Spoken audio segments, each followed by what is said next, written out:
them farther away from America. In this administration and in his first term, President Trump demonstrated he will be tough on China, and he'll do the work to get results. I look forward to hearing about how you will execute on his vision and address the myriad economic, military, technological, and ideological threats that China poses to the United States of America.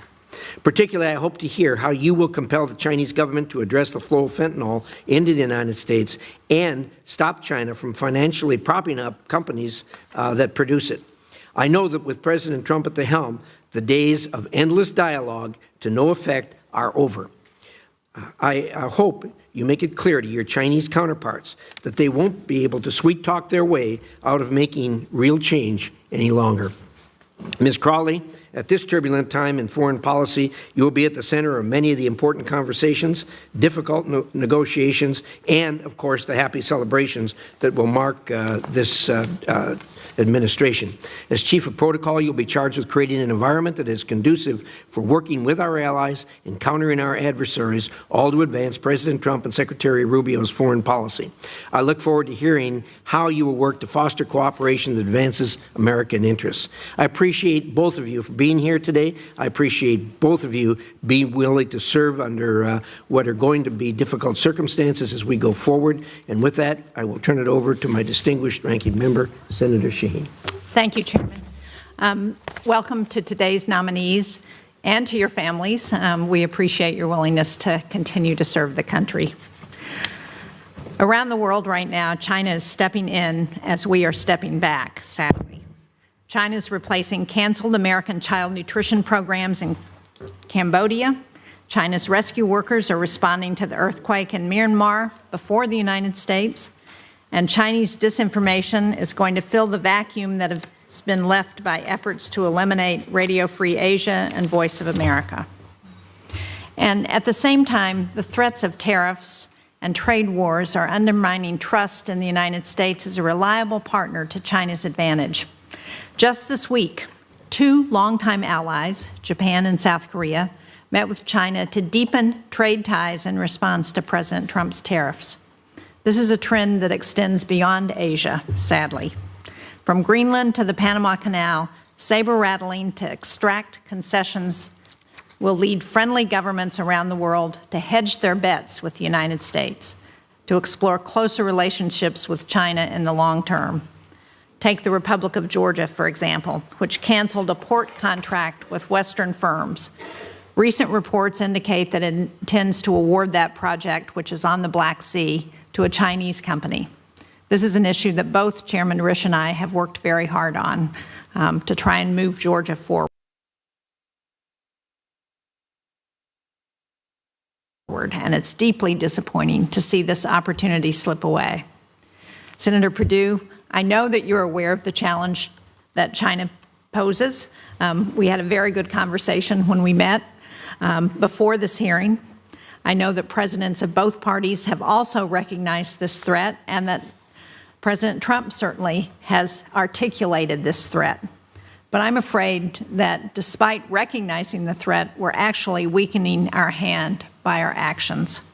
Congress' failure to extend the Global Engagement Center last year was a serious setback for our ability to counter disinformation. Meanwhile, China is spending billions of dollars on propaganda. We need more tools like the Global Engagement Center, not fewer. Beijing sells itself as a reliable anti-colonial answer to America, but of course we know that's not true. The Chinese Communist Party ruthlessly targets diaspora communities and human rights groups. They leverage corrupt investments to influence decision makers from Africa and Latin America across Asia. And they've tried to buy off politicians in Australia and New Zealand to undermine democratic elections. And Beijing is not afraid to use hard power. China's Coast Guard harasses Philippine forces. Beijing is stepping up military exercises over the Taiwan Strait, including just this past week. And in Ukraine, China and North Korea have been actively supporting Putin's war machine. In light of President Trump's tariffs, Mr. Chairman, I would like to enter into the record a Foreign Affairs article by Stephen Brooks, who's a professor at Dartmouth College in New Hampshire. It's titled, the real China trump card, the Hawks case against decoupling. That will be entered in the record. Thank you. It says that, and I quote, "A peacetime decoupling would cost Washington one of the strongest tools it has to deter Chinese aggression." Senator Perdue, you certainly have your work cut out for you. I look forward to hearing your plans for what you hope to achieve if confirmed to lead the U.S. mission in the People's Republic of China. The dismantling of U.S. foreign assistance, ending support for independent media, and the erosion of alliances means you'll go into this position with fewer tools to counter the PRC. So I'd like to understand how you plan to manage one of the greatest adversaries of our time in this context. Ms. Crowley, I've noticed, I'm sure you noted that I have focused the bulk of my remarks on the issue of China, but I also want to hear from you on how you would approach the post of Chief of Protocol should you be confirmed. Thank you. Thank you, Mr. Chairman. Thank you, Senator Shaheen. Well, David, you've heard Gene and I lay this thing out. You're sure you still want to do this? Yes, sir. All right, have at it. You got 5 minutes to tell us why. Thanks so much. And we'd ask you both to keep your remarks to 5 minutes. Anything else you want to put in the record, we'll extend it as long as you'd like in the record. Thank you. Well, thank you, Mr. Chairman and Ranking Member.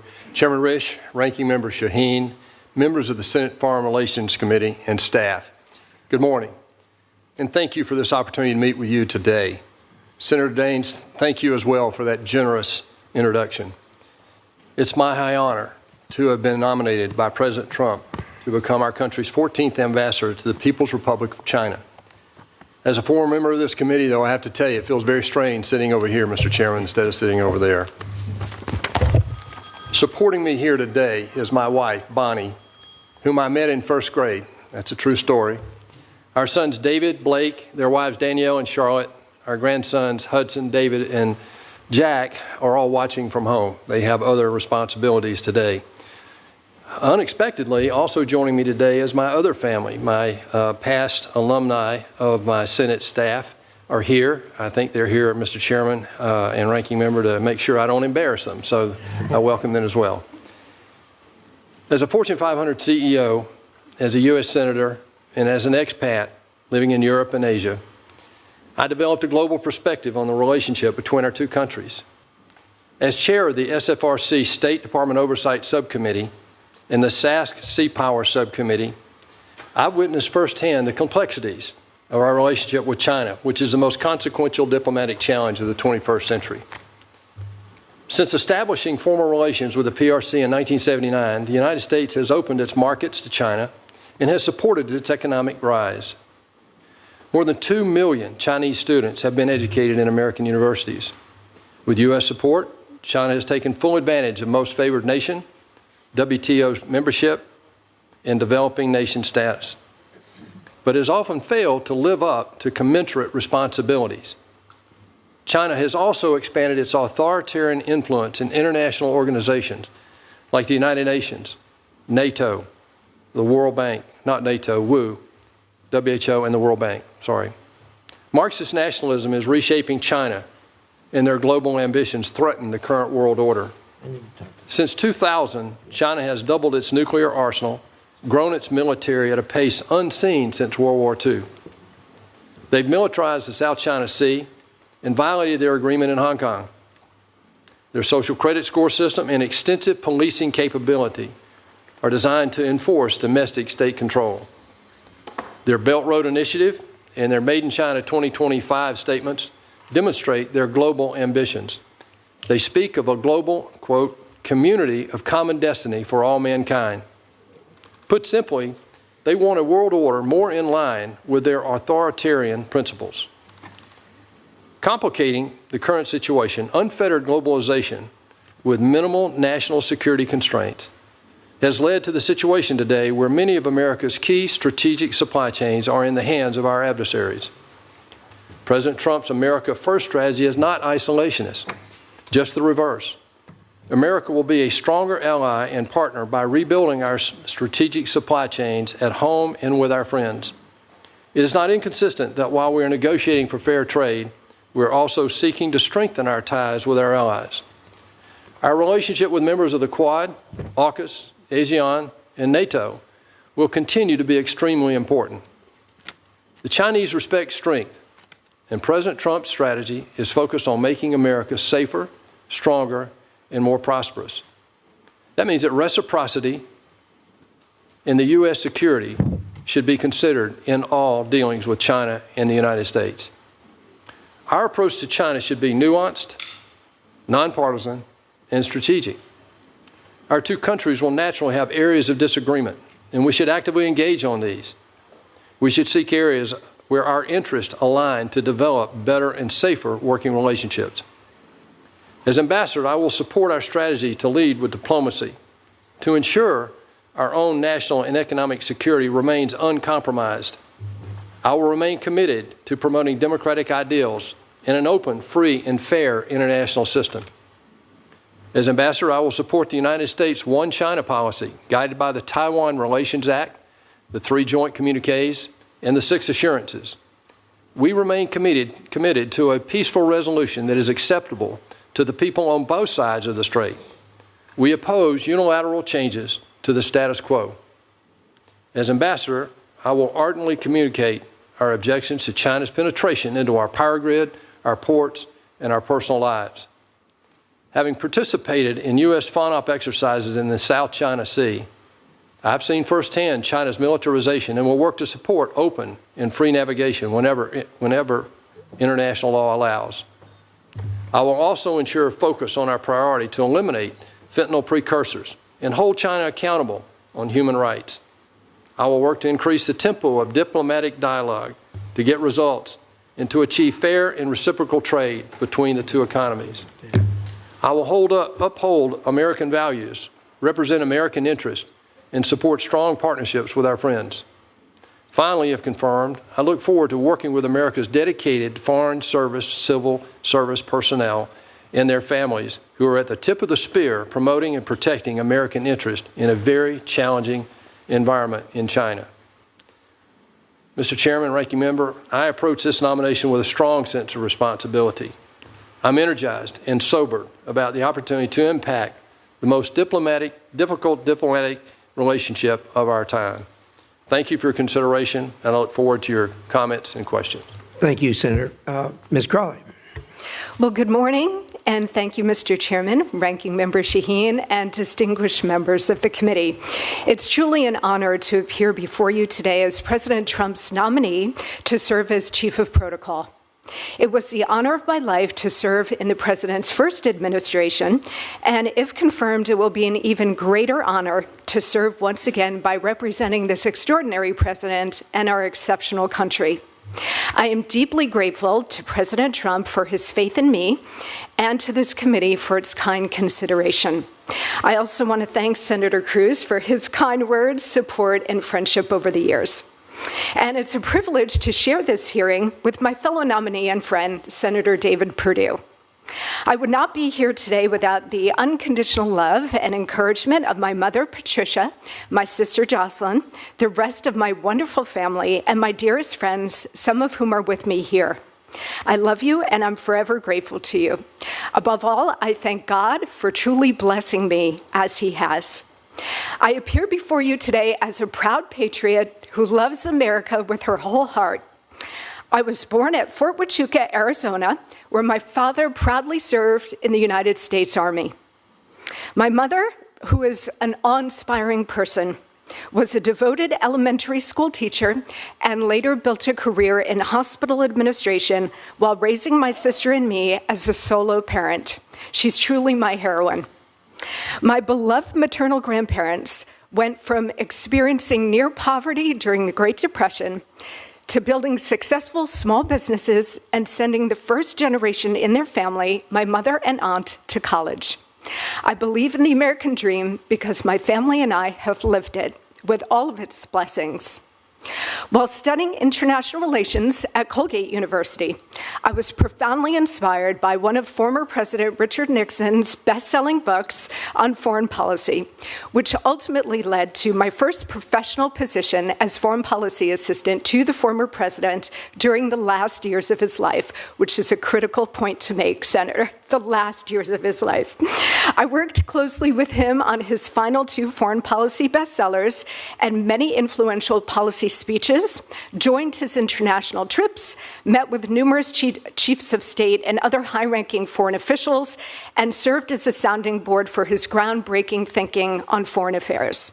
His extraordinary mentorship and unparalleled real-world experience were invaluable, particularly as I completed my graduate studies in international relations at Columbia University, earning 2 master's degrees and a doctorate. I've also enjoyed a prominent career as an opinion journalist on politics and foreign affairs for many national platforms and as a New York Times bestselling author. During President Trump's first term, I was honored to serve as Assistant Secretary of the Treasury for Public Affairs. During my tenure, I and the team I led conceived, developed, and executed communication strategies for the Secretary, the Department, and the Trump administration more broadly, including for complex policies such as the Tax Cuts and Jobs Act, international economic sanctions, and the unprecedented economic response to the COVID pandemic. For exceptional service to the nation, I received the Alexander Hamilton Award, the highest honor bestowed by the department. I am now humbled to be nominated to serve as Chief of Protocol, an office with 7 distinct divisions which carry out various elements of protocol-related programs: visits, the historic Blair House, ceremonials, diplomatic affairs, diplomatic partnerships, management, and major events.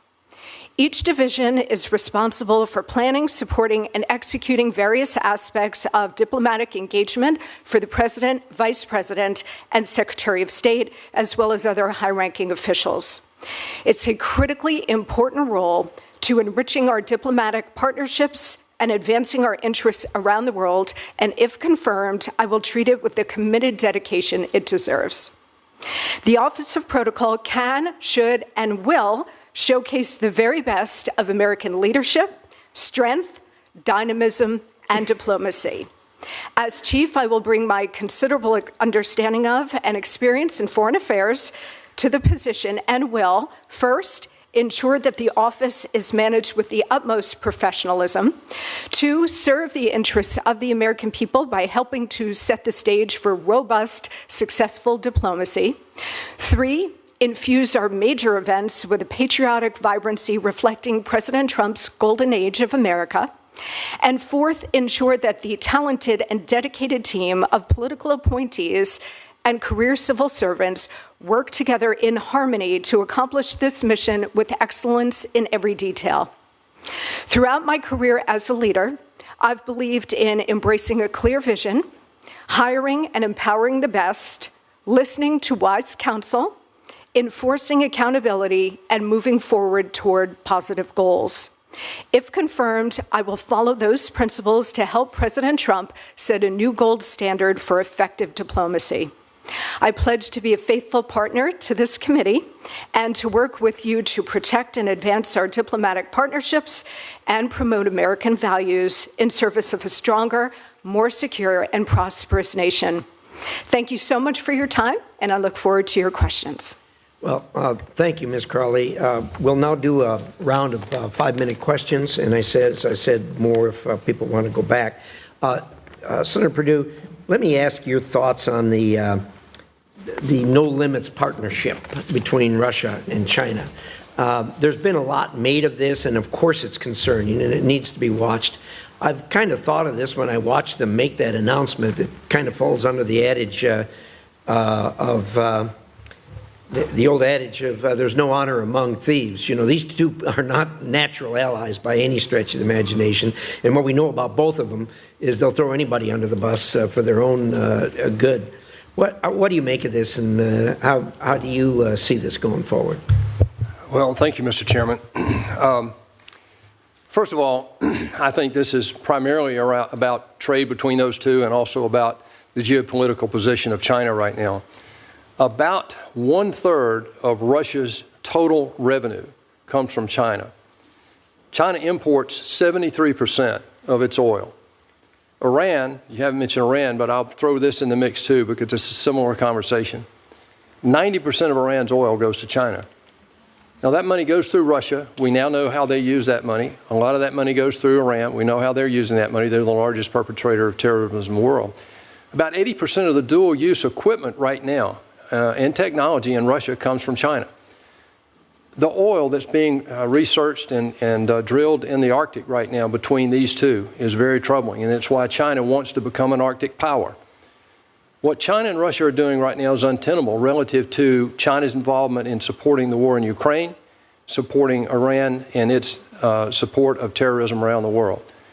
As ambassador, if I'm confirmed, my role over there will be to execute U.S. policy in order to make sure the Chinese understand what our commitments are and what we are going to stand for.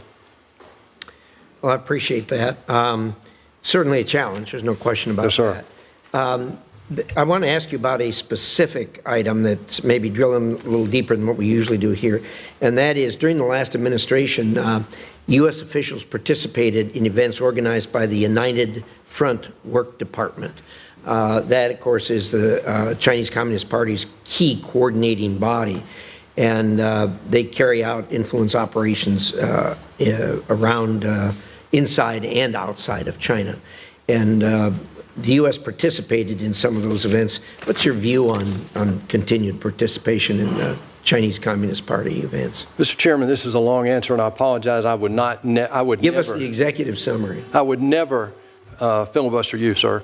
But I will say this. There was a book written in 1998 by two colonels in China.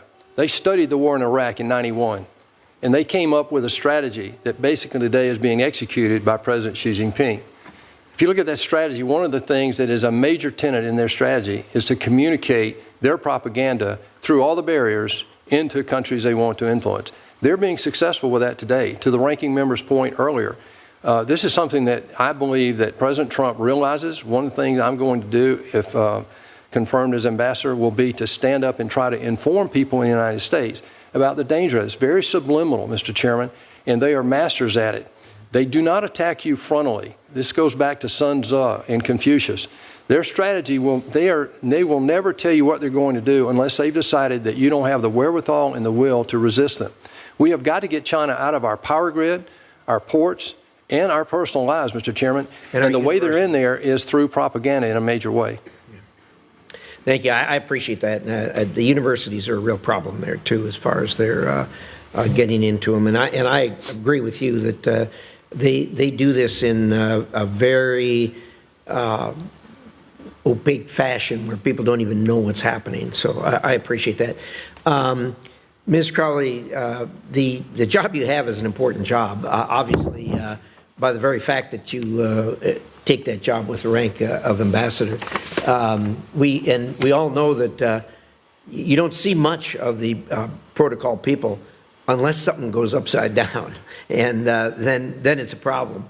I'm assuming that you will have people around you that are detailed people, because that's going to be critically important. Senator Shaheen and I were, when we first got here, we remember the state, I think it was the first state dinner that President Obama did, and we had a couple people get in there that weren't on the list. And, it was a wreck to end all wrecks. As a result of that, we had to stand in line an hour every time we went up there. But tell me, you mentioned there were 7 divisions. You don't have to go into all of them. Tell me generally how that's broken down and how. Yes. Well, thank you very much for the question, Mr. Chairman. There are 7 divisions that work together in harmony on protocol-related programs. So visits overseas, visits of foreign dignitaries to the United States, making sure that they have everything they need to facilitate a conducive environment for the most successful diplomacy on both sides. But we are really here in the Office of Chief of Protocol. If I'm confirmed, I will ensure this, that we are here to serve the president, support the president, his vision, and his agenda. The office has visits. Obviously, President Trump has had a number of chiefs of state already visit. A number of bilats have already occurred. So visits overseas, that particular aspect. The historic Blair House welcomes visiting dignitaries and provides a 5-star hotel experience for them. at the invitation of the President of the United States. And Blair House is a wonderful asset for any administration to have to welcome guests to the United States. Ceremonials oversees ceremonial duties for the President, the Vice President, and the Secretary of State. Diplomatic Affairs oversees relations with the diplomatic corps, and if confirmed, I look forward to enriching that relationship because the Chief of Protocol is the most critical liaison between the administration and the diplomatic corps. Diplomatic Affairs oversees those relationships and handles any issues that may come up with the diplomatic corps. Diplomatic Partnerships is all about making sure that the diplomatic corps has the access and information they need to do their jobs well. And then, of course, you have management, which is the day-to-day management of the Office of Chief of Protocol, and major events, which oversees, as in the definition, oversees major events, including summits like the G7, the G20, NATO summits, and so on. Big job. Senator Shaheen. Thank you. Senator Perdue, I have a long list of questions, but I want to start by following up on something you just said about information and information warfare. Because the first hearing that we did before this committee this year was on China. And we heard testimony that China spends over $1 billion a year on propaganda, on trying to sow disinformation and misinformation around the world. So can you talk about what you think we should do to respond to that? Well, thank you, Madam Ranking Member. First of all, before I answer your question, I want to make a comment, Mr. Chairman, to thank the Ranking Member for your forbearance in my presence here today. This would not have happened in any other administration that I know about, and you've done something today that's really never been done before, and I want to personally thank you. I will commit to you as well that in the future I will remind our Republican colleagues when the tables are turned that I will remind them of what you did today. So thank you very much. Thank you. To answer your question, this is one of the major dangers we have right now because, as the chairman just said, it's very subtle, it's hard to recognize. One of the ways that there are two things that I would suggest, having lived over there and seen them doing this for the last 30 years. What we have to do is defend that here at home. That means we have to have an education system about the dangers that they provide us today. Most people are not aware that they're in our power grid. They're not aware that they're collecting our data. They're not aware that our ports can be manipulated by people in China. So that is an education process that we owe our people. The second thing is, I don't think this is a unilateral issue.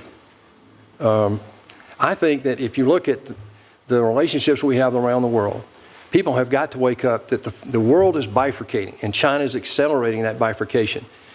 You have totalitarian states on one side, you have democratic states on the other, and as that study just said, the one you referred to at Dartmouth, that 34% of the world's global profit the U.S. is responsible for that 34%.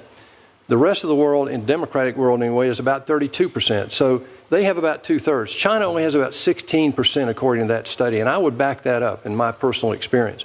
Well, we've got to develop a relationship with these allies that will help us develop the message and communicate not just to China, but to the people that China is trying to perpetrate this on. And I certainly agree with that, which is why I find dismantling the apparatus that we've had to do that so disturbing, that we no longer have what was so important as we were able to help encourage the fall of the Soviet Union, help provide factual information into those communist countries around the world, that the administration has suddenly dismantled all of that apparatus in ways that are going to not allow us to have that ability to provide factual information to counter what the Chinese are doing.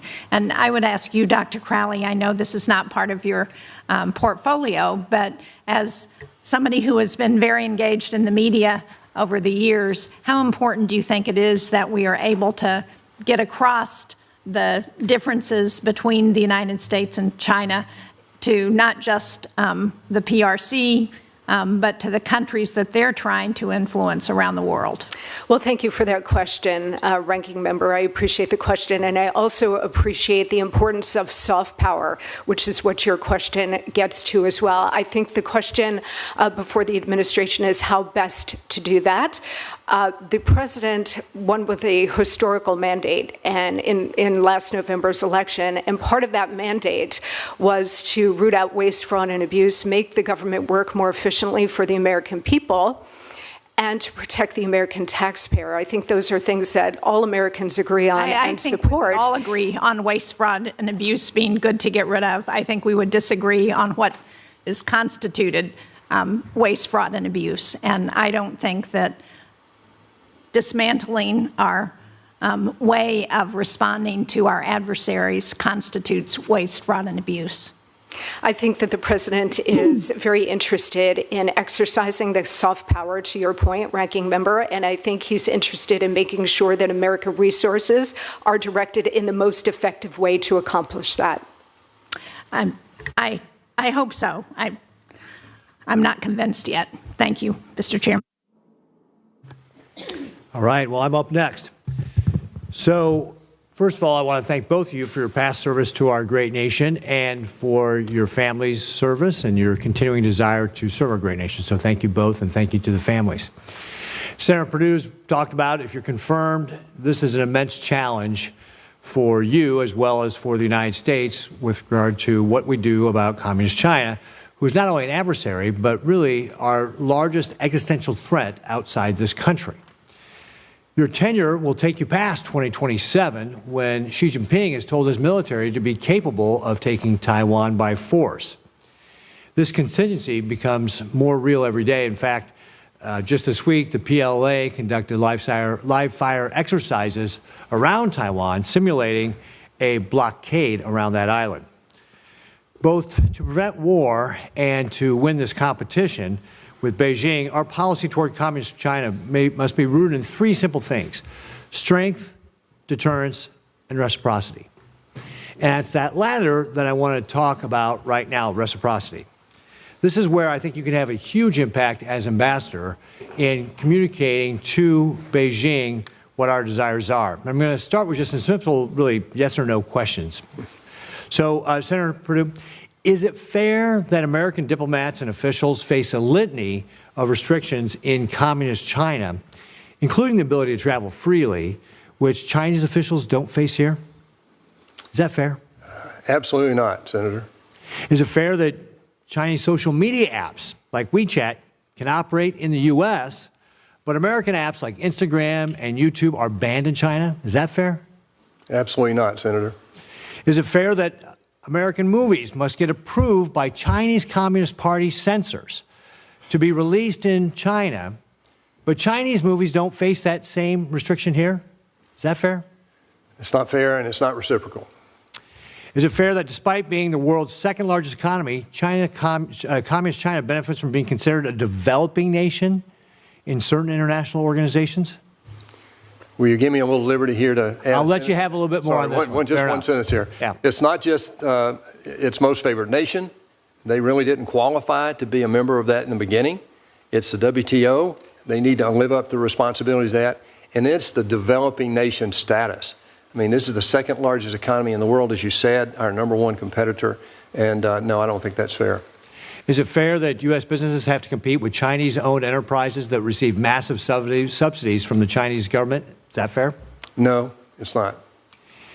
Is it fair that Communist China still forces technology transfers and steals intellectual property from U.S. companies? Of course not. Yeah. So I could go on and on and on, and I could talk about, and you've already mentioned about how Communist China has hacked us in our telephone systems, our ports, our energy infrastructure, all these things where Communist China is taking advantage of us, and this double standard must stop. If confirmed, what will you take to ensure reciprocity with Communist China? Senator, thank you for that. That's a very thoughtful series of questions. First of all, there are several things we need to do in this country. #1, to stand up to China, not just in reciprocity. First of all, we've got to get our financial house in order. I can talk more about that, but I'll be out of your time. The second thing is we've got to rebuild our strategic supply chains, rare earth elements, steel, shipbuilding, pharmaceuticals, chips, quantum computing. All of these, we've acquiesced through this globalization in the last 2 decades to basically China and people who would do us harm. The reciprocal nature that we want with China, I think President Trump is all over that. The starting conversation with trade, there are going to be many others. The treatment of how we treat their foreign service personnel in the United States versus how they treat ours in China is a big one. We've also got to make sure that the allies understand what this is all about. It's not just about trade. It's one of the tools in the toolbox. We need partners in this bifurcation that I'm describing to the ranking member earlier. That's where I would start. As ambassador, if I'm confirmed, I will promote U.S. values, U.S. interest, and the strategy that President Trump is drawing up right now to bring our allies together to make a united front against the PRC. Great. Well, thank you very much, Senator Perdue. And I would, again, just stress that reciprocity is going to be key to the relationship. And you mentioned earlier how China respects strength. If we don't force them to treat us the same way that they're treating our people in their country or the way they treat us on the international stage, they won't respect us because that is not strength. Strength is saying to Communist China, you will treat us the same way as we are treating you, or we're going to change the rules of the game. Thank you. With that, Senator Rosen. Well, thank you, Senator Ricketts, and I want to thank Chairman Risch and Ranking Member Shaheen for holding this hearing. Of course, thank you, Senator Perdue, for willingness to continue to serve, and thank you, Dr. Crowley, for being here as well.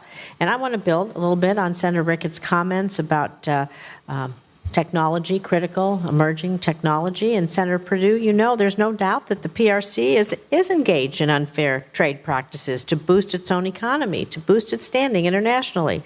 In large part because of these harmful economic activities, the PRC risks supplanting the U.S. in a number of critical spheres, including AI, biotechnology, quantum computing, something we were all reminded of in January with the rollout of DeepSeek, which was a major wake-up call for the American tech sector. So, Senator Perdue, I've confirmed, how will you make sure that the U.S. maintains its qualitative edge across the spectrum of critical and emerging technologies, including AI, which is so important? Well, thank you, Senator Rosen, and thank you for participating in this hearing. That's a great question, and one of the things that it's already been mentioned today, and that is that, you know, we've got to protect what we're doing in this country better than we have in the last 30 years. This is not a partisan observation here. We give China, and it goes back to reciprocity, Senator Ricketts. If you look at the access we give to Chinese PhDs, Chinese technologists into our private labs, into our military labs, and into our education institutions, we don't get that same access over there. We've educated 2 million Chinese, as we've said. 380,000 are in our schools today. The technology that's been forced to transfer through corporate deals made in China, I think a lot of those people, in my experience, have now come back to rue the day that they ever did that. It's a false hope, basically, that to enter China and get access to 1.4 billion consumers. The price has been too high, Senator, in my experience, and I think you're going to see that change. That will mean the corporations who are funding a lot of this technological development will, in fact, begin to sober up about what they're having to give up in order to do that business. Thank you. We're going to keep talking about the PRC, obviously, because, they're doing a lot of bad things, needless to say, and we have to defend Tibet from PRC aggression. We not only have to defend ourselves against to promote technology and artificial intelligence, but PRC aggression. Tibet faces many challenges because of the PRC's repressive rule. In addition to threatening Tibet's religious and cultural heritage, the PRC has weaponized their water resources in the region. The PRC's control over the water resources in the Tibetan Plateau has the potential to severely threaten the water and food security, undermining the economic development in the region, which is important. It's why I recently submitted language to be included in the FY26 NDAA that would direct the Department of Defense Defense, to comprehensively analyze the PRC's national security risks related to Tibet, including its weaponization of water resources. We know water is the key to life. So again, Senator Perdue, if confirmed, can I have your commitment to work with this committee to safeguard Tibet's culture, security, and water resources from PRC aggression? Absolutely, Senator. If I may add one thing briefly, I know we're about out of your time, but this goes back. If you look at, there are three things basically in memory in my lifetime, basically, that the Chinese have made sweeping moves. They're moving in this water issue right now out west. But if you go back and look at the Great Leap Forward, they killed 25 million Chinese in that, reportedly, because they collectivized their agricultural capability and basically create starvation countrywide. The second thing was a cultural revolution. Again, tens of millions of people died in that great government move. Today, we see them doing something similarly with state-owned enterprises and these massive programs they have. The damage they could do to the global environment, the water supply that we have, which is the basis of life, as you said, is very dangerous. If confirmed as ambassador, this is one of the top topics that we will engage China on relative to President Trump and this administration's strategy. I'm going to ask quickly about, speaking of water, the PRC's reckless, coercive, aggressive activities to undersea infrastructure because they sabotage undersea cables. It's a particularly alarming tactic. They're essential for global communications. They transmit 95% of global internet traffic, facilitate important financial transactions, bolster our security of our partner and allies. So it's not the same as the water that we drink, but the undersea cables. Yep. How are we going to protect that? That's a major threat, and it's one that emphasizes the fact that one of the things that I talked about in terms of standing up to this threat, number one, realize it, number two, educate people about it, and number three, get ready for it. We haven't done any of those three, and the third one I'd like to mention relative to that specific thing is that, our military is been underfunded over a period of time coming and going. We can talk about foreign aid later, but one of the things that we've got to do is focus not just on undersea damage to cables and that sort of thing. Why are they doing that? What are they doing? What are they preparing for by being in our infrastructure? Well, that gives me pause relative to what their capability is. So we're awakening to that. Director Wray at the FBI said that they've got 200 hackers for every one that we have, that they are in here. And every 12 minutes, they're filing a suit against something that China is doing. We need to make sure the military is focused on this specific threat that you mentioned. It's one of the highest priorities I know of President Trump as we get going here. Well, thank you. As ranking member on the Cybersecurity Subcommittee of Armed Services, I agree with you there. Thank you. Senator Hagerty. Thank you, Mr. Chairman. Monica, I'd like to start with you. It's been a pleasure to know you for this past decade. Your work at Treasury, I must say, was exemplary, and your foundation in foreign affairs dating all the way back to your time spent with Richard Nixon, I think underscores your diplomatic prowess and your preparation for the job to come. I'd like to first speak to a point that you just raised regarding soft power. And to say this, that Joe Nye, who was the head of the Harvard Kennedy School, has made that term quite popular. He helped me in my previous role as U.S. Ambassador to Japan to think about how to deploy soft power. But one thing is very obvious, and Senator Perdue mentioned this. Soft power is only effective to the extent we have hard power underlying that. That means having our assets in place. That means having the right technology and the right interoperability in place. And I know that this administration is working hard to get to that point. Back to the present, though. Having spent time myself with President Trump in the presence of Xi Jinping, Vladimir Putin, Narendra Modi, multiple European heads of state, certainly Shinzo Abe, I can say that the role of the chief of protocol, is tremendously important. Setting the stage for the engagements that need to happen, setting the stage for diplomatic success is going to be absolutely vital. And I think you've got a very strong team. I think of Abby Phillips on your team, who hails from Tennessee. I look forward to the fact that you're going to be called upon in an extraordinary time to set the tone and to set the the environment so that critical national security and economic security issues can be taking place. I also look forward to the role that you'll play in the 250th anniversary of our nation, because I think it creates a tremendous diplomatic opportunity for us. One thing I'd like to ask you is, what do you see in your role ahead, if you're confirmed, as the biggest opportunity for your organization that should you be confirmed to lead it?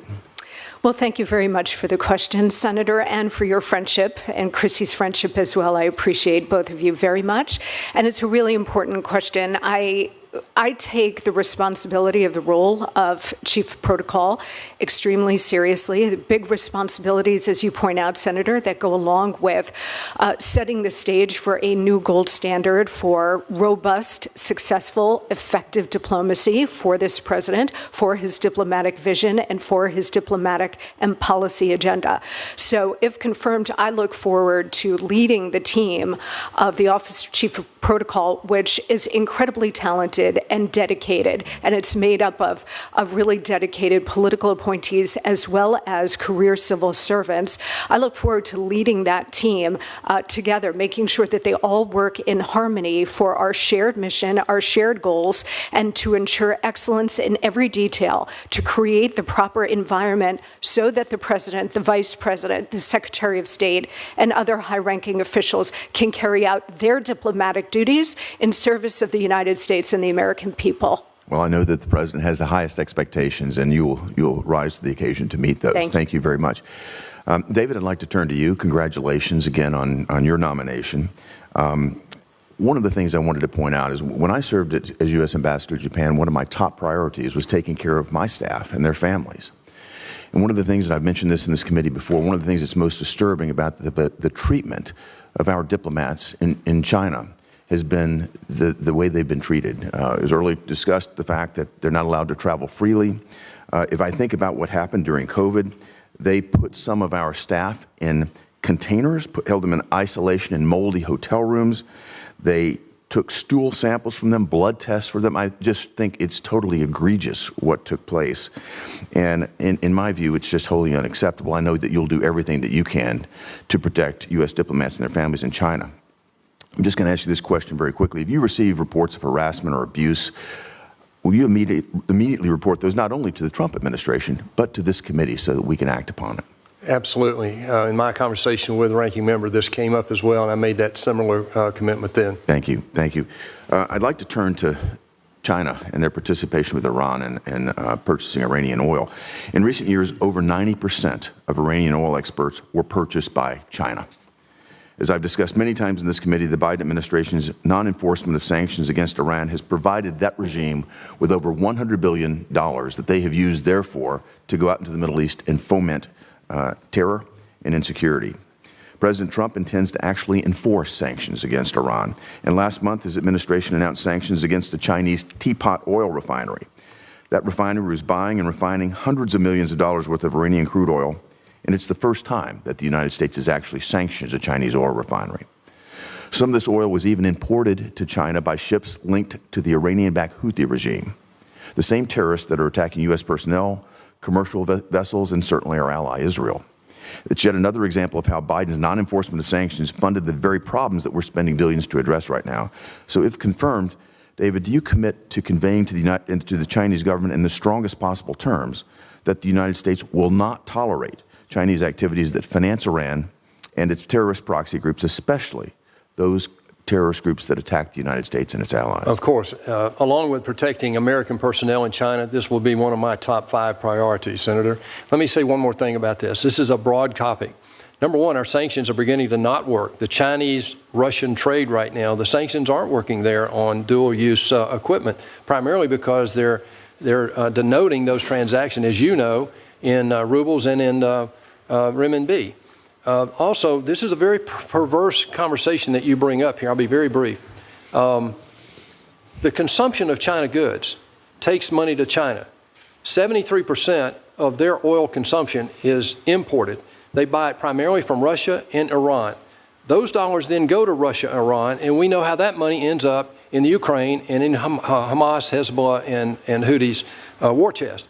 So we have got to rebalance the world. This goes back to the trade conversation that President Trump is on right now. It's all a big geopolitical strategy.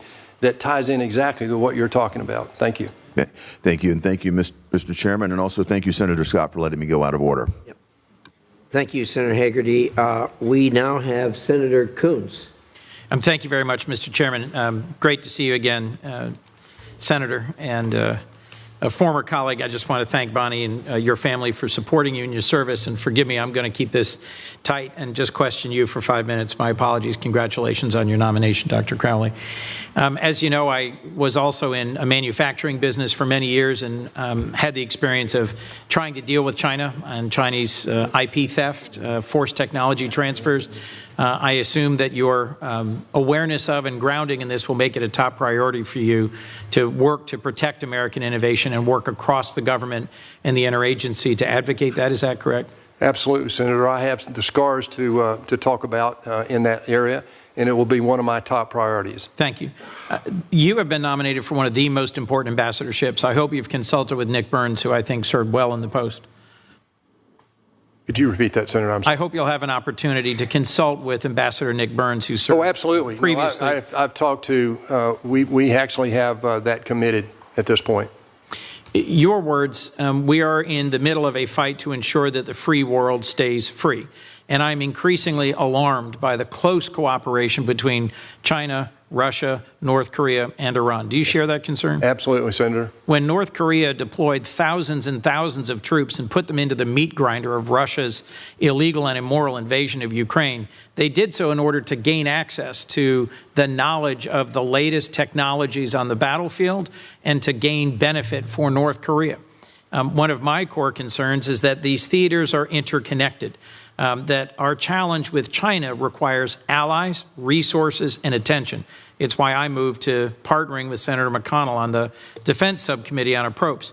But our interconnected world means that when North Korean troops are serving on the front lines in the war of aggression against Ukraine, and Iranian sanctions aren't fully biting because China is offering a secondary offtake market, we have to deal with this.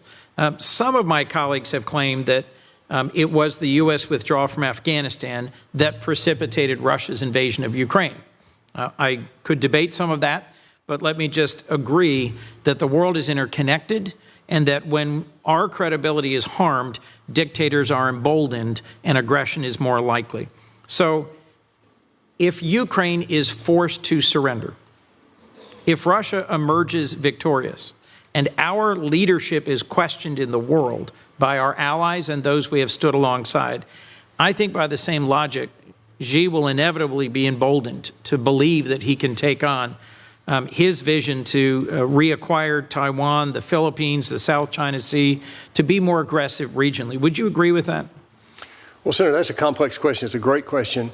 I think right now, withdrawal is not an option for the United States. I don't think President Trump is attempting to do that. I think by reaching and stepping forward in the area of trade addresses some of the questions that you bring up there.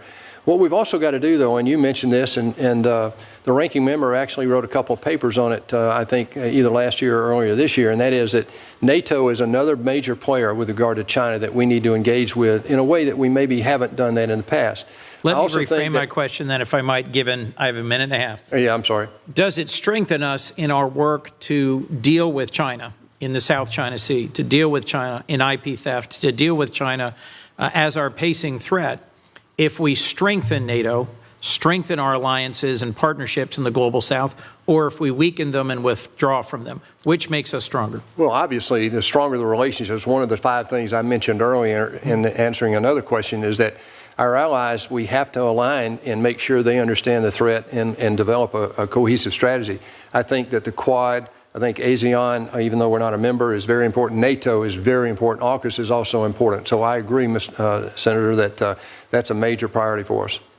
I traveled with Senator Merkley to India and Nepal many years ago now, and I was struck at how much the Nepalese were grateful for our response during a devastating earthquake.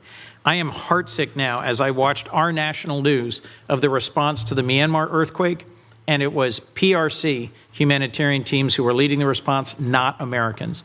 I will simply say that I thought near destruction of USAID and their ability to project our response to humanitarian crises is an unforced error, is kneecapping us at the wrong moment. In my view, one of our greatest strengths as a nation has been demonstrating, whether it's in the Pacific Island nations, in Cambodia, in Nepal, in Africa, in South America, that we are able to respond in an effective and timely way to humanitarian moments of need. Do you see that as something that we should restore our continued ability to lead the world in humanitarian response? You know, Mr. Senator, I've missed serving with you. You've taken me out of time, so I'm going to give you a very brief answer. Of course, that's one of the strategies I've mentioned before. But I think, again, you know, this is an awakening that America has got to come to. This is our Sputnik moment, in my opinion, and we're late coming to it in so many areas. But let me respond, Mr. Chairman, if I'll indulge just a second. I won't go over because I know we're out of the Senator's time. I want to remind all of us, though, USAID has been brought up several times today. Listen, I've lived out there. I've gone to the places. I went to Haiti. I've been in these places. I know you have, and Senator Merkley has, and others. Obviously, it's important that we don't withdraw from that responsibility. However, let me remind us all that every dime we spend in USAID, every dime, is borrowed by definition of the way we have our budget set up. We spend $7 trillion. We raise $5 billion. We're short $2 billion. Of the $7 trillion we spend, only $2 trillion is discretionary. That means that Social Security, Medicare, and interest on the debt are all managed. We have to spend that. That eats up every dime that we bring in as revenue. So what we have to do is look at the allocation of every dime that we spend, and that's what President Trump is doing. The second point, I'll end here, and that is that every dime we spend in USAID and the military and everything else has got to be consistent with our foreign policy. Well said. Thank you for your testimony, and thank you to Senator Merkley for your graciousness. I apologize for going over. Well said. Senator Scott. Thank you, Chairman.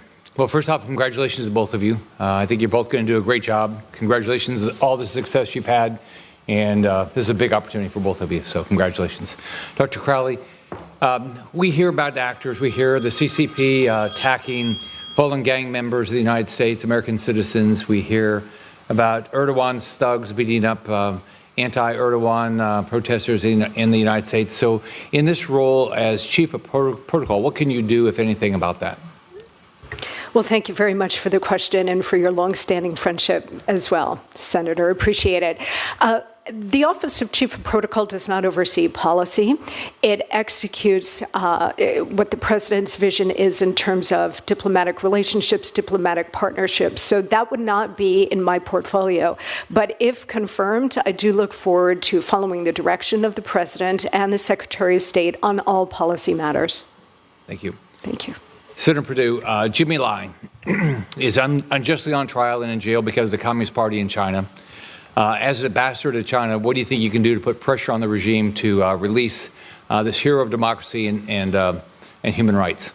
Well, I appreciated seeing the picture in your office that day. You know, I lived in Hong Kong, as you know, and when that was happening, I made a trip to Hong Kong, and actually we met with some of these people there and here. And what we have to do is stand up for human rights in a way that is a little bit different. You know, China has now become very aggressive.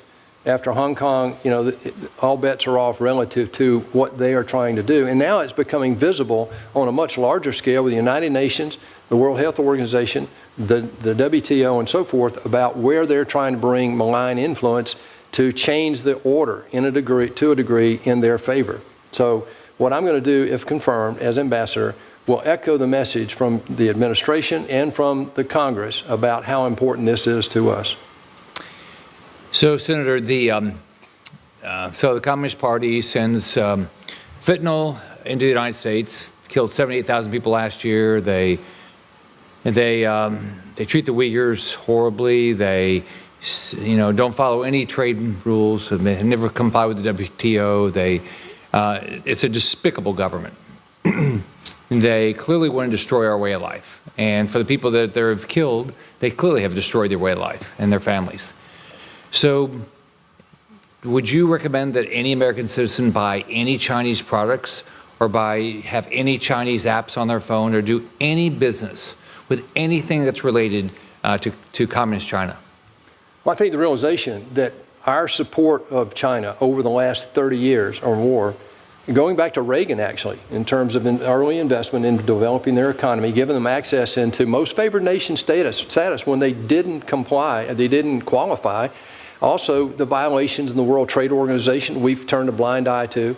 Those days are over, I believe, and I think we've got to stand up, not just for our own protection, but for the protection of these systems that have served us well since Bretton Woods in 1944 that established the current world order. Going back to Senator Daines' recent trip over there, the only topic that I could see, the major topic that they talked about, was fentanyl. It's trips like that that make a difference, not trying to do trade, but trying to influence changes in their behavior, Senator. You think she's going to change? Senator, the issue is what is beneficial to their strategy? What do they want? And if you read what they've been writing over the last 25 years, I don't think he's going to change. The question is, what is his objective and what is he going to be capable of doing? Look, they have a problem. They can't feed their own population. 30% of the people, 30% of the food that is consumed in China is imported. I just said 73% of the oil is imported. They have a real problem right now with unemployment of people under 25. It's over 16% from what I read.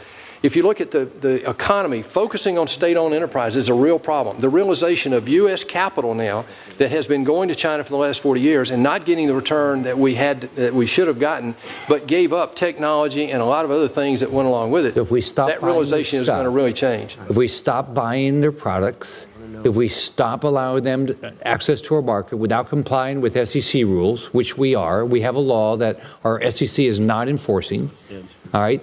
If the American public would show up and say this is wrong, what would happen to the Chinese economy and what would they have to do then? You bring up a great point. If you believe that this is a new kind of war, it's not Cold War, it's not a kinetic war, it's a different war. And they described it to us in the book called Unrestricted Warfare back in 1999, and they're executing against that. I wrote an article about it a year ago. If you look at that, the way forward is for the United States to become informed about that and to stand up to the challenge. That means that sometimes we'll have to sacrifice, Senator, because what we've been seduced by are the cheap prices that we gave into over the last 30 years coming out of China that were, in some cases, in many cases, unfair because they were subsidized by the state. But if we stop buying their stuff, what will happen? Well, if foreign capital from the U.S. stops going into China, they have a real problem. If we stop buying their product, what will happen? Well, the American public says enough's enough, what will happen to their economy? It'll collapse. Right. Thank you. Thank you. Senator Daines. Dr. Crowley, congratulations on your nomination. It's good to have you here today.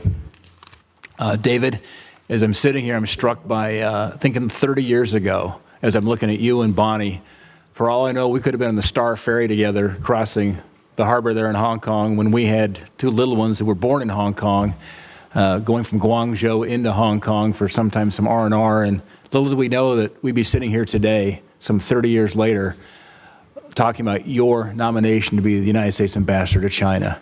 What a journey it's been, and I can't think of a better nominee, somebody who understands China, somebody who has been a successful businessman, a United States senator, a member of this Foreign Relations Committee, and it was a passion for representing America proudly in China, and importantly, has the great respect that you do of President Trump and your respect of the president, that mutual, strong relationship that you have that's been based on years of working together. There's just not a better guy to be going to Beijing for the United States than David Perdue.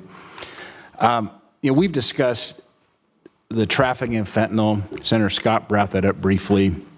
Now the precursors that China is sending into Mexico, Canada, and the United States are a threat to our national security. Our leading cause of death for 18 to 45-year-olds in the United States is fentanyl poisoning. It's a public health emergency. We have a drug war going on right now in the United States with fentanyl. China, sadly, remains the single largest provider of these deadly chemicals, we call them precursors, that the cartels then manufacture and bring across the southern border into our communities. President Trump has made this a priority to stop this poisonous tide. The Senate is eager to help.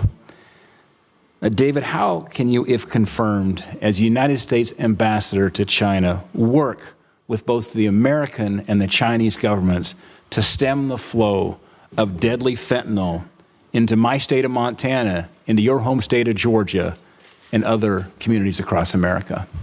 Well, Senator, I wish I had known you 30 years ago when we were both over there. I want to applaud what you've just done and what you've continued to do since you've been in not only the Senate but in the House as well, and that is interface with your friends and colleagues and people in China, standing up to them and telling them what's important to us. Your representation of U.S. interests has been the most powerful thing I've seen outside of presidential actions in my tenure in the last 10 years. I want to thank you for that. I know you just made a recent trip on this very topic. Look, this fentanyl poisoning kills more Americans in 1 year than died in Vietnam over 20 years. So President Trump has made a top priority of stopping this flow of this deadly drug into the United States. It's a multifaceted thing. It starts with the precursors in China. It goes to Canada and Mexico, where this is now being transferred into the United States. As ambassador, I will echo your priority as well as the president's priority that this is one of our top priorities. The Chinese, as you know, respect strength. They don't like a lot of complaining unless they see action. And right now, President Trump put 2 tariffs on this one issue. That's action. And I believe we'll see some response to that in the near future, hopefully. Thank you. I want to shift gears and talk about the level playing field that we need for American companies who are doing business in China. You know, we have American companies last year did about $500 billion worth of business in China. Chinese companies in the United States did about $75 billion. So I know we focused a lot on the $300 billion trade deficit, but we right now have about a $400 billion revenue surplus because American companies are in there doing business, selling to the Chinese consumer. And it's important that they keep winning over there because those dollars then flow down to R&D to build next generation, whether it's aircraft at Boeing and so forth. Another important topic for me personally for Montana is making sure we have access for agricultural products. It's now a $1.6 billion beef market for the United States producers. It's the second largest beef market in the world is China. And we are now facing some steep headwinds because the Chinese government did not renew export licenses to 394 basically processors in the United States. And this is going to affect about 90 to 95% of our beef exports to China, this huge market.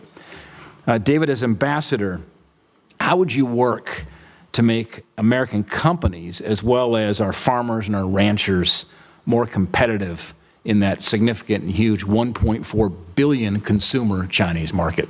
Well, we already recognize that they import 30% of their food. The second thing is that being from Georgia, ag is a little over half of our total GDP, and I know in Montana it's very important. I want to applaud you again for the work that you did back in the first administration of Donald Trump in getting that one trade deal done and the first piece about ag. It wouldn't have happened without your personal leadership. As ambassador, I will try to, and I said it in my opening remarks, increase the dialogue pace on these very important issues, both to us and to China. Look, we want reciprocal trade, fair and open reciprocal trade. That's what President Trump is trying to do. And ag is one of the major pieces of ammunition we have to export into China. Thank you, David. Mr. Chairman. Thank you, Senator Daines. Senator Merkley. Thank you very much, Mr. Chair, and welcome, Senator Perdue. Welcome, Dr. Crowley. I really wanted to focus on 2 themes regarding China.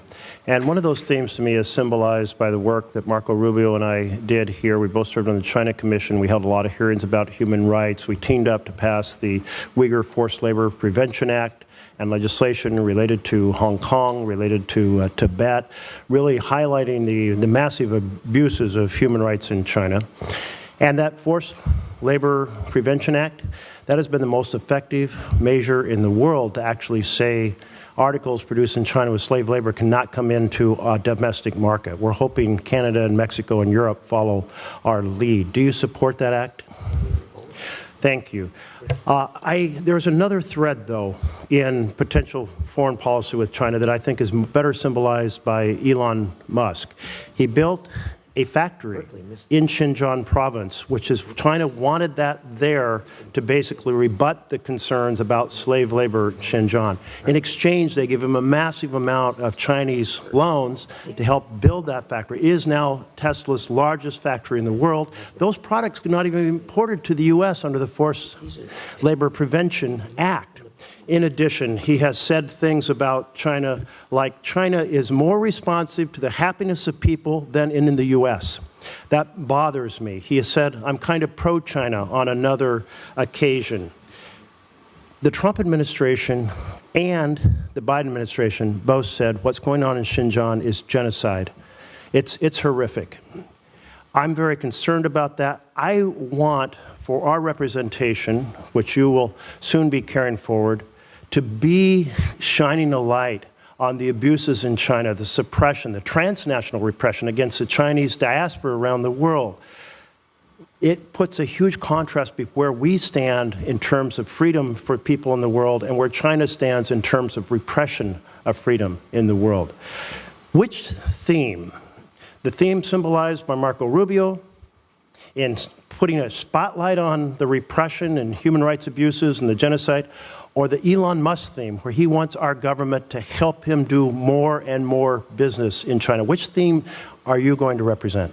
Well, first, I enjoyed our conversation, Senator, and this topic came up in there, and I really appreciate your heart for this. I've watched it for 10 years, and I respect that. One of my top responsibilities as the spokesperson for the people of America and this administration is to make sure they understand how deeply we feel about the atrocities. There's no other word for it. So I agree with you that we cannot turn a blind eye, not just in Xinjiang, but I mean, and everywhere we see it. You know, if you look at the slave labor, it's one of the things they used to basically cheat the WTO system that wanted to have equal and fair trade around the world. My view right now, if America doesn't stand up for that, no one else will. Well, I appreciate your response. I hope when the pressure comes from very powerful American entrepreneurs that says, we want you to help them do more business in China rather than pointing out the human rights concerns, that you'll point out those human rights concerns. And it sounds like that's where your heart is, and I appreciate that.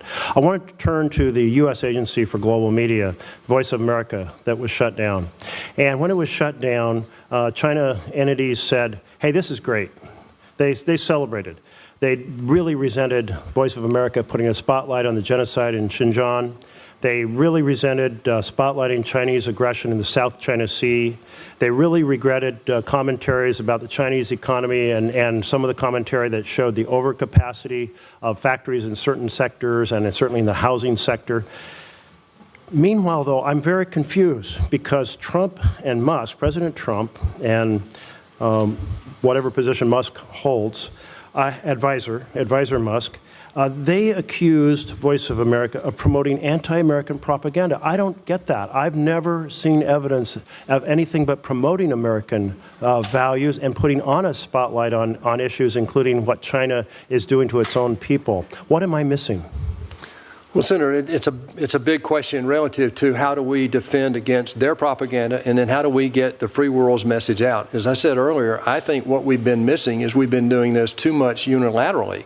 And I think that if we engage our allies in a way that we maybe haven't done in the past, we can develop a unified approach. Going back to the funding of that, I think once we see that the investment strategy of those funds is consistent with foreign policy, this strategy will be developed, in my opinion. As a voice, as Ambassador of the United States in China, I will echo this dramatically over there. It's one of our top priorities, and this is something that we will not give up on. Well, I do appreciate that because I feel like having Voice of America and Radio Free Asia helping to counter the disinformation and propaganda that comes out of the Chinese government is really an important part of truth-telling in the world. The Chinese don't like it because they don't want truth-telling in the world. I hope you'll be a champion for truth-telling. Thank you, sir. Thank you.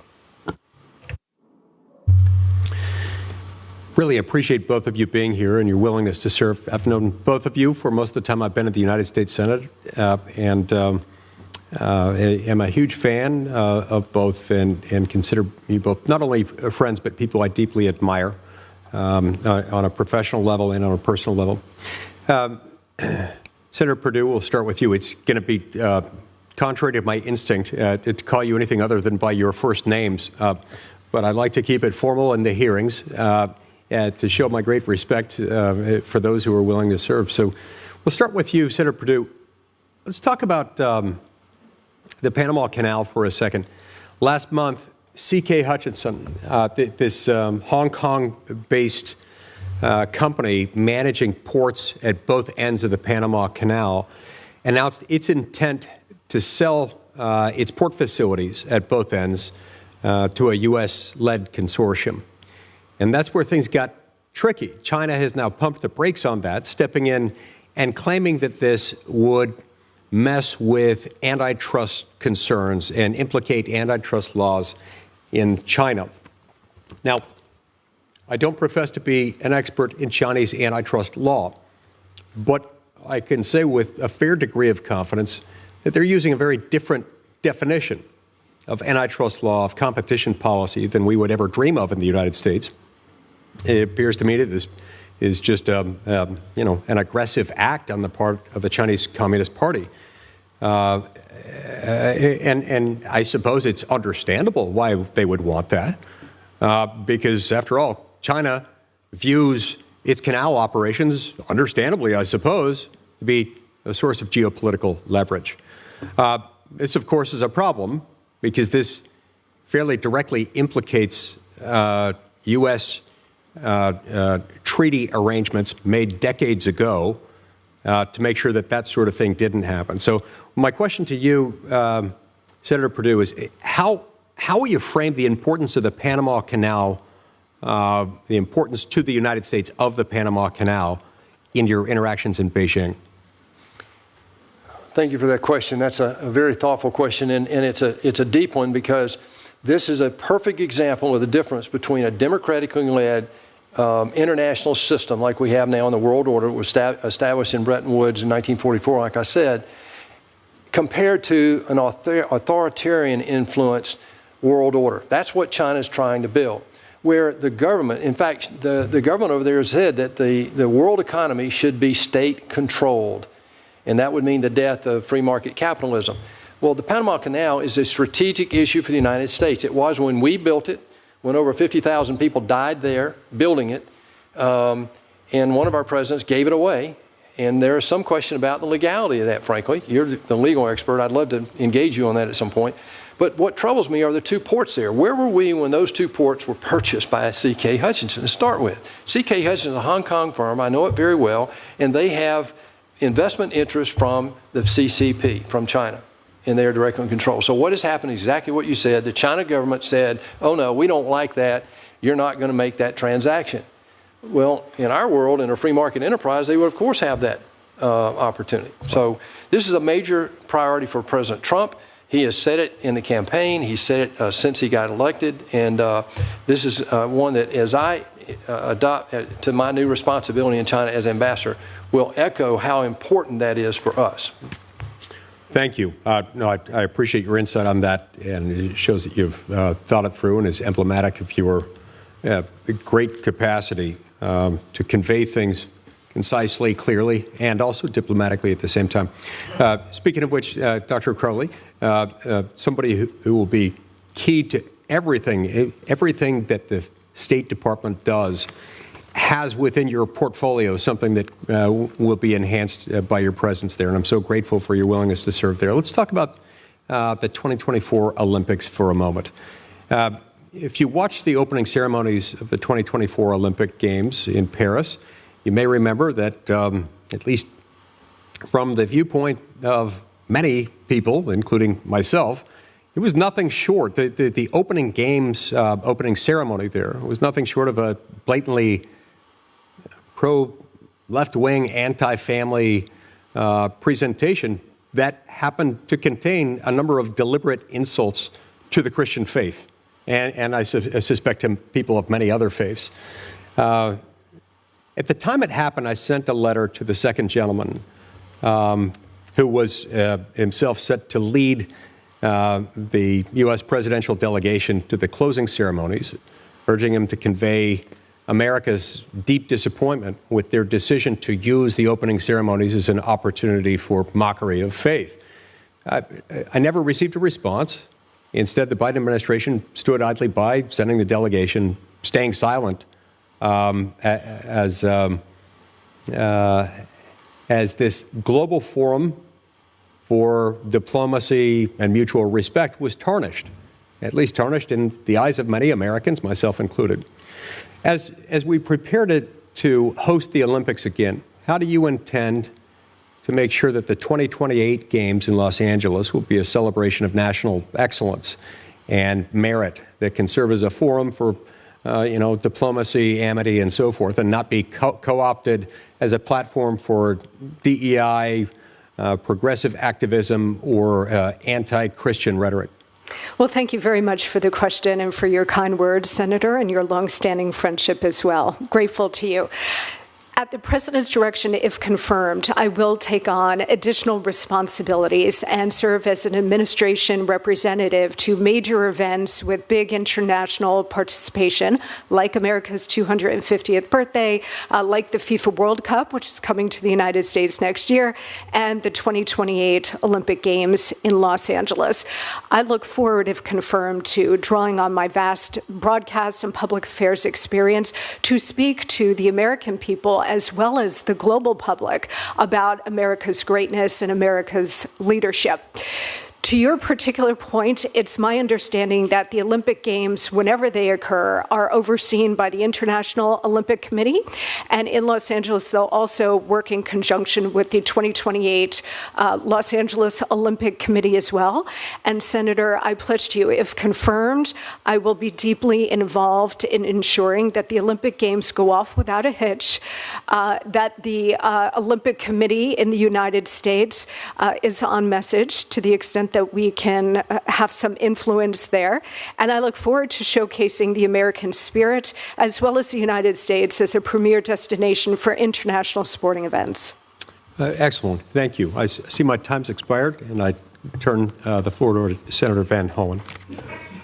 Thank you, Senator, and congratulations to both of you. Senator, it's good to see you again, and I enjoyed the conversation in my office. I'm just going to cover a couple topics here today. You mentioned in response to a question that it was important to have our friends and allies with us in a unified stance with respect to our policy in China. I fully agree.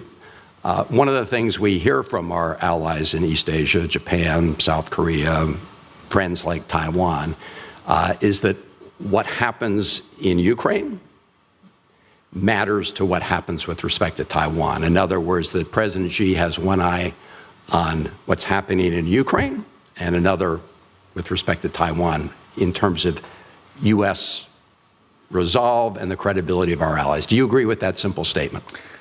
Well, I think that's a complex comparison, and I'm not sure of what President Xi is thinking or not thinking, except what he says. And he has said over and over the last 10 years that the reunification is very important to the PRC and the CCP.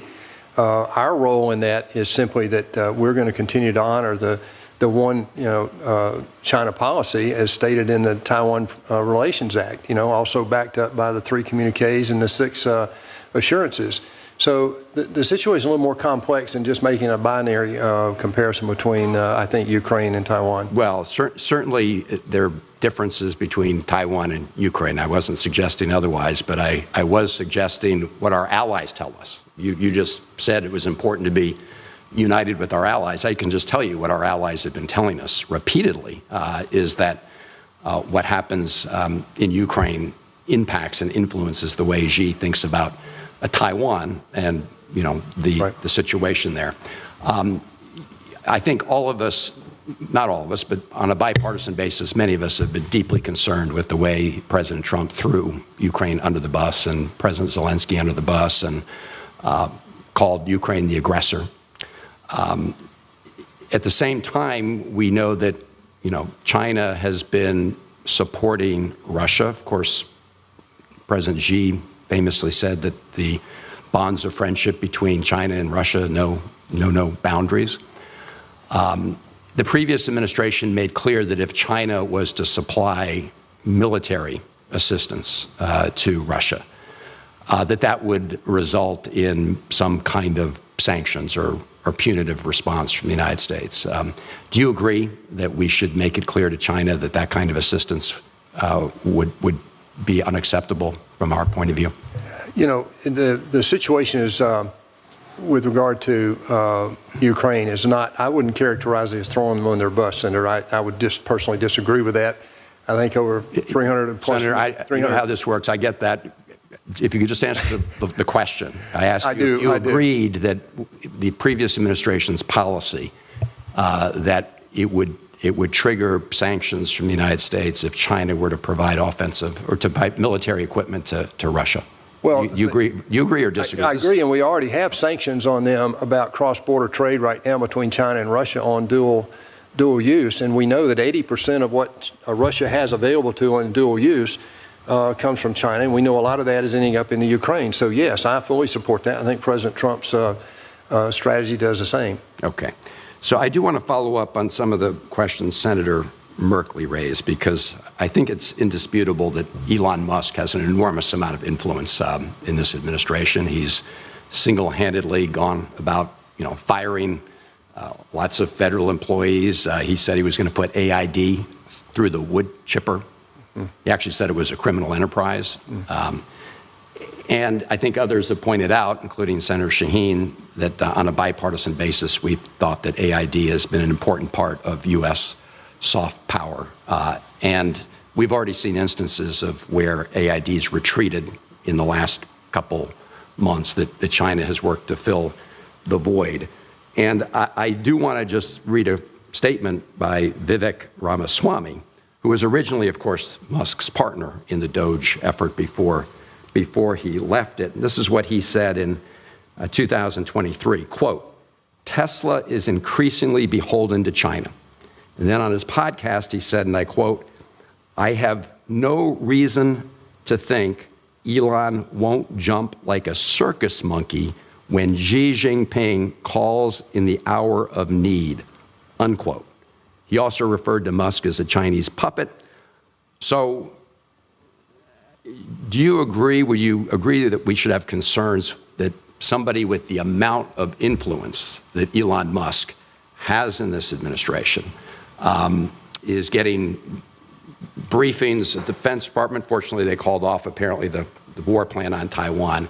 But doesn't it concern you that somebody like that might have an inordinate amount of influence with respect to first of all, I'm not going to discredit the individual, but that comment is coming from an individual who was fired basically by the DOGE for not doing his job. So my view is that what they're doing is absolutely necessary. I think we all. Vivek Ramaswamy? Yes. Being fired? Yeah. Okay, this one. I think that, what they're trying to do, I think we all would agree to. I mean, we've got to find a way to get better use of the money we spend in the federal government.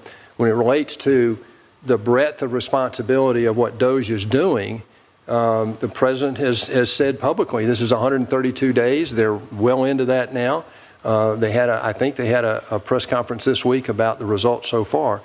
Look, when you go in, I've done this several times in the corporate world, when you go in to do this kind of effort, there's going to be some areas that you have to come back and clean up. And even Elon Musk said that this week, as a matter of fact. So I agree with you that it's a careful process. We need to make sure we don't throw the baby out with the bathwater. At the same time, again, I'll relate my comment earlier about the debt funding of everything we're doing here. And by the way, the overhead of USAID, let me say this one more time. The overhead of USAID is redundant in so many cases. I think that CARE does a great job around the world. It's about $1 billion benefit. We fund about a third of that. A friend of mine runs it, but they only have about a 10% overhead. So if you add USAID overhead on top of what CARE is doing, you end up with an unacceptable level of overhead. I'll end with this. With respect, this committee, the chairman of this committee, has not held a hearing so that we could ask these very questions. Senator Shaheen has had 2 rump hearings with AID officials, which tell a very different story than is being portrayed by Elon Musk and company, who again called it a criminal enterprise, which, as I've said, makes every member of this committee a co-conspirator in a criminal enterprise. Well, I don't issue that kind of proclamation, Senator. I don't want to be associated with that. But what I just said, I'll stand by in terms of the overhead. But he's the one that did that at AID, and that is what he said. And he said he wanted to put it through the wood chipper, not reform. So we should be very clear about what they're doing, not what they want us to think they're doing. Thank you, Mr. Chair. Thank you, Senator Van. Do you have some more questions. Yeah, I do. Please. Thank you. I have a couple more questions for you, Senator Perdue. As several people have referenced, we're witnessing increasingly aggressive behavior from the PRC around the Taiwan Strait. As recently as this week, PRC warships are conducting joint military exercises, which raises the risk of miscalculation. In fact, we heard at a SASC hearing about some of the concerns around what's happening there. So how can we effectively signal our resolve and deter Chinese aggression toward Taiwan? Senator, that's a great question. It's one that I've had personal conversation with President Trump about. I think we have to make sure they are very clear about what our commitment is behind the Taiwan Relations Act, the 3 joint communiques that we made with China, and the 6 assurances that go back to Reagan. There cannot be a misunderstanding about what is important to us. And what's important to the United States is a peaceful resolution of this situation in a cross-strait relationship. I'm afraid in times past, comments have been made that maybe have questioned that and confused the issue in the minds of Xi Jinping and other leaders in China. And I think what President Trump is trying to do right now, by refocusing and building our military again, rebalancing this world trade, is sending a message to basically that, hey, this is an important issue to the United States. So the PRC continues to pursue its Belt and Road Initiative in Europe, as well as throughout Latin America and Africa and Asia. But it threatens to derail the Euro-Atlantic integration of countries that are not yet in NATO or in the EU. Projects like the Highway to Nowhere in Montenegro, which indebted Montenegro to China with an amount equivalent to 1/3 of the annual country's budget, showcase how the PRC takes advantage of the West's slow walking of the accession processes. And those are conversations that I've had with members of the EU about the challenges that not expediting and thinking about how to move some of those countries in the Western Balkans into the EU create problems. But given the terminations of our foreign assistance programs, many of these countries have nowhere else to go but China. I can remember talking to the former Prime Minister of Greece about the port in Greece, and he said, we were complaining about the fact that the Chinese were taking over that port, and he said, you know, I came to the United States looking for help. You couldn't help me. I went to Europe looking for help. They wouldn't help me. And the Chinese were the only ones who provided money. So what are the tools that we can use to convince those countries that we're a better partner than the PRC and that we're willing to step up and help them? Well, we got to engage with them. I mean, we're beginning to do that when we talk about this trade rebalancing. But let me comment on what you bring up, and that is we have to educate these countries. And I'm concerned about Africa and South America greatly with regard to what China's been doing with the ports, with these proprietary loans and so forth. We've seen what they did in Cambodia, in Sri Lanka, and in Karachi, Pakistan, where they're already in Djibouti. These people go in, though, the Chinese, they don't hire local labor. They bring Chinese labor, some slave labor. In the local, there's a... Right, I agree with you. There's a growing... on the problems that China's I'm trying to get to that. What I want to know is what our alternative to that is going to be. Well, the alternative is not just U.S. money. I was going to come to that. The alternative is the parties that are not being discussed here are the other democratic countries in the world. Where's the EU in this? And we're talking about what we're doing, $68 billion out of taxpayer money. How much is coming out of the UK, out of the EU? In other democratic countries. That's what I said in my opening remarks, is that we have to face up to the reality that this is a coalescing need that we have in the democratic free world to stand up to these types of challenges. The Belt and Road Initiative, I believe China's gotten ahead of their skis a little bit. There are countries like Pakistan that might be ruining the day they actually did that deal on that road, and I know some of the African countries are. So what we need to do is educate the negatives that are being realized by this over-intrusive investment that China's doing. The people in these countries, it's a propaganda use. And I'm sorry, one more comment. If you go to places like Turkey, we know what China did not shut down international traffic, even though they had shut down domestic travel on airlines. And so we know that some of that infection came out of China and went into Italy and Turkey and places like that. Well, You go to Turkey shortly after that in 21, and you see billboards explaining to people how China saved the world by issuing PPE to the rest of the world. So it's these types of examples that we need to have a platform. It goes back to your conversation about giving up on the platforms that have existed. That doesn't mean that we don't need a platform. It just means we need to have one we all agree will get the message out and be on strategy with regard to our foreign policy. Well, I couldn't agree more. I fear that what we have done, however, with dismantling the Global Engagement Center, USAID, Voice of America, our foreign assistance programs, that we are putting the United States at a disadvantage and giving China a head start. And it's one that we're already seeing the results of. So thank you, Mr. Chairman. Thank you. Senator, I agree with you. When it comes to spending money, it's a lot easier for a communist country where the capital is owned by the government as opposed to the private sector, for them to put that money out there. In addition to that, they don't have a law like we do that prohibits paying money under the table. And all of these things do put us at a disadvantage. I'm watching this particularly in the, as we've had this nuclear renaissance in the world, there's people looking for nuclear plants, and the Chinese are very active in their doing that. But we need to continue to compete. Every time you talk to these people, they will tell you, as they told you, Senator Shaheen, that they would much rather do business with us. Right. But the problem is China will use that communist money to put out there and do the job. So we have to continue, and we can aggressively push back, because at the end of the day, they would much rather do business with a country that has a rule of law than one that doesn't. So with that, Senator Cruz. Thank you, Mr. Chairman. Welcome to both of you. Congratulations on your nominations. Senator Perdue, let's start with you. I believe the Chinese Communist Party poses a global threat and that it has to be dealt with globally. I want to turn to Africa, a region where China is making considerable inroads. The Chinese Communist Party's influence across the continent of Africa is growing by the day, undermining American interest and trapping African nations into debt traps. I intend to hold a hearing on this issue in the Africa and Global Health Subcommittee, but I want to ask you now, how do you view Chinese malign influence in Africa? Well, as I just said to the ranking member's question, it's one of the great threats that we've got to address. And not only that, it's South America as well, or Latin America.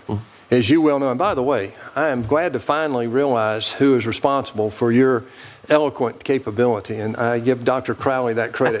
So I'm glad to finally realize that. So what I'm concerned about is that the malign influence relative to what looks like on the front end is a helping hand, which is really not a helping hand. As I said, they don't hire locals. They pick weak partners they can foreclose on, like they did in Karachi and Colombo, and I'm greatly concerned about that. We have military personnel at risk in Africa today, as you well know, being on armed services. So these things tie together. As ambassador to China, I think my portfolio is bigger than just sitting in Beijing. I think being the U.S. ambassador of the United States to China gives me the portfolio to have influence with other ambassadors and other leaders around the world. I'm going to use that, if confirmed. The United States is positioned to cultivate mutually beneficial relationships with our African partners, to strengthen America's strategic position on the continent, to unlock economic prosperity across the continent. Your role as ambassador to China, as you just described, will be incredibly influential and highly consequential in curbing China's influence in regions critical to U.S. interests. The actions you take in Beijing and elsewhere will inform U.S. policy globally on how to deal with Chinese malign influence. How do you intend to coordinate the embassy's actions with state to ensure that we're synchronized in our efforts to compete with China globally? In bureaucratic Washington, Senator, after what I've gone through the last 4 months, that is a very important question. And I will tell you that I don't have all the answers to that one yet. I've not been in this government, as you know. I was in the Senate for a while. But I'm going to use that portfolio out there to establish credibility with our host country. I think that's very important. I will applaud the United States for maintaining as much of a nonpartisan approach to China as anybody, really, of the last 20 years. And so my focus is going to be on building a communication platform that we can make sure they don't miscalculate and they don't underestimate the United States. As you said in your testimony, many of America's strategic supply chains are, quote, in the hands of our adversaries. I'm especially concerned about China's control over global supply chains. We all saw this play out during the COVID-19 pandemic. It was a wake-up call to Americans realizing how much of our economy is intertwined with China's in ways that they hadn't seen before. I believe we must do everything we can to de-link our economy from China, and that means working lock and step with our allies and partners to achieve that goal. One critical area that we need to de-link from China is critical minerals. They affect every single part of how our economy runs, from computers and cars that we use daily to the defense technology and weapon systems that protect our nation.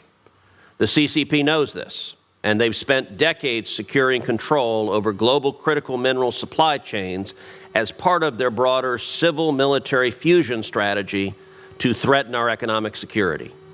Tell me a little bit about how you see China's dominance over critical minerals affecting America's economic interests and national security interests. We allowed it to happen, Senator. We sat back as America, as Congress and various administrations. This is not partisan. We allowed it to happen. In the early 2002, 80% of rare earth elements were processed right here in the United States. We mined our own. We've got a couple hundred years of resources to pull on. You see what China has done when the heat got turned up here recently. They embargoed 2 of those critical minerals, as you just said. It's not just rare earth elements. Shipbuilding.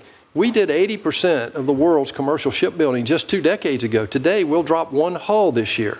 If you look at what we're doing in steel, for example, we had a renaissance a few years ago. These critical industries that China has done their civil-military fusion with, as you just described perfectly, is critical. We have been asleep at the wheel for 30 years. I give President Trump a lot of credit for stepping up and trying to communicate a very difficult strategy that may not be as easy as everybody thinks it will on the American people. There will be some pain in executing what we have to do to stand up and defend our own freedom. It's just that serious, Senator. Thank you. Thank you, Senator. Senator Lee, did you briefly? Yeah. I've got 2 brief questions for a second round. First of all, Senator Perdue, there's a long-standing handicap that we've had to endure as it relates to China, in the sense that across the board, China appears to be moving in a direction trying to exploit international institutions. And then across the board, China tends to be treated with kid gloves and called a developing country. What opportunity as ambassador would you see that we could address that? Senator, this responsibility is the most humbling thing I've ever tried to consider. And when I look at the responsibilities of an ambassador representing the United States in China, there are no topics that are off the table. But I will only do one thing, and that is execute the strategy of the President of the United States. I won't create policy. I will execute against that strategy. So this topic, other topics, that will be my #1 responsibility. Great. And Dr. Crowley, one more short question for you. The incoming chief of protocol at the State Department will be one of the most substantive in the history of the State Department, given that many international events the U.S. will be hosting in a couple of years, and you referred to some of those, including the America 250 celebration, which is much better than the original title for it, which was the semi-quincentennial. I think that's the formal name given to it. That name is still out there, Senator. I mean, it's kind of fun to say, but not really. Whenever we act as host, I assume you'd agree that we ought to harness that as a soft power exercise, whether it's welcoming a foreign head of state to the Blair House or otherwise.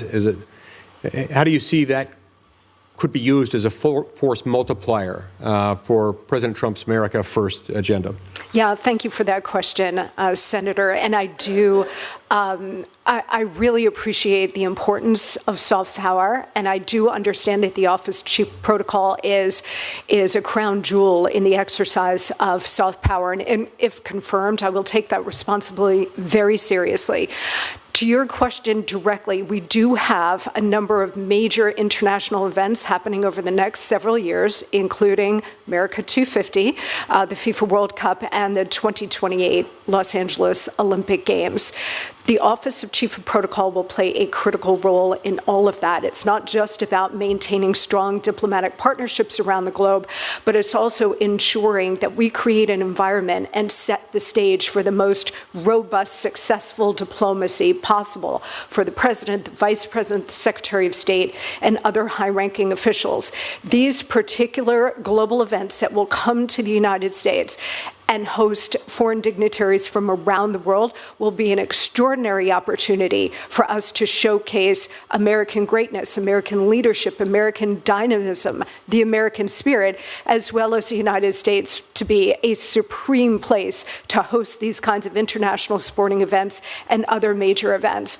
So I intend, if confirmed, to use this office to showcase American greatness in every possible way, make sure that our foreign dignitaries and other guests have an incredible experience, and also to work with diplomatic security, to work with U.S. Secret Service to make sure that all of these events come off without a hitch, and that the United States will be the best and safest place to host these kinds of international events. Fantastic. Thank you very much. Thank you. Thank you, Mr. Chairman. Senator Lee, and that'll conclude our hearing.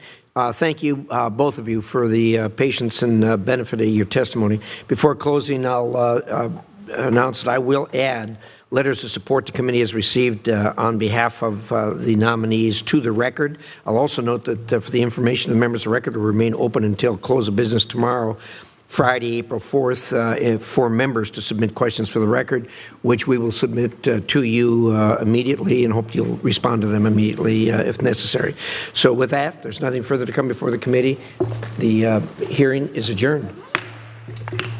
Thank you.